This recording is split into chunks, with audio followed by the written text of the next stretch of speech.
বেশ অনেক দিন ধরে ইচ্ছে করছে যে একটু অন্য রকমের নুডলস খাবো। বেসিক্যালি একটু সুপি নুডলস বা রাইস নুডলস এরকম। তন্ময়কে বলাতে তন্ময় বলল, "ঠিক আছে, আমি তোমাকে বাড়িতেই করে খাওয়াবো।" তো সেটাই হবে আজকে রাত্রে।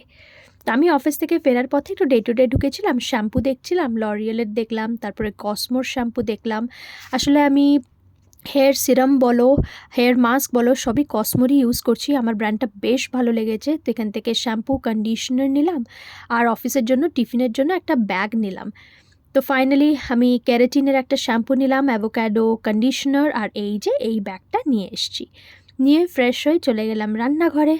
আর মানে তর সইছিল না, মনে হচ্ছিল কখন আমি খাবো। গিয়ে হাতের কাজটা একটু সেরে নিলাম, ততক্ষণে তন্ময়ও চলে এসছে। আর শুরু আমাদের দুজনের একদম জমিয়ে রাত্রের ডিনারটা প্রিপেয়ার করা। অ্যাকচুয়ালি না সুপি নুডলস বানানো হচ্ছে আজকে। তো যেরকম আমরা চিকেন স্যুপ বানাই না, ভেজিটেবলস দিয়ে, চিকেন দিয়ে বেশ একটা যে স্টু টাইপের হয়, সেটাই আগে বানানো হচ্ছে। তারপরে নুডলসগুলোকে সেদ্ধ করে নিতে হচ্ছে, যেরকম আমরা নুডলস সেদ্ধ করি সেরকমই। রেসিপিটা কিন্তু খুব সোজা, কিন্তু তোমরা যদি একবার খাও প্রেমে পড়ে যাবে, বিশ্বাস করো। ওইদিকে ডিম সেদ্ধও হয়ে গেছে, একদম হাফ বয়েল ডিম সেদ্ধও লাগবে বলল তন্ময়। বললাম ঠিক আছে।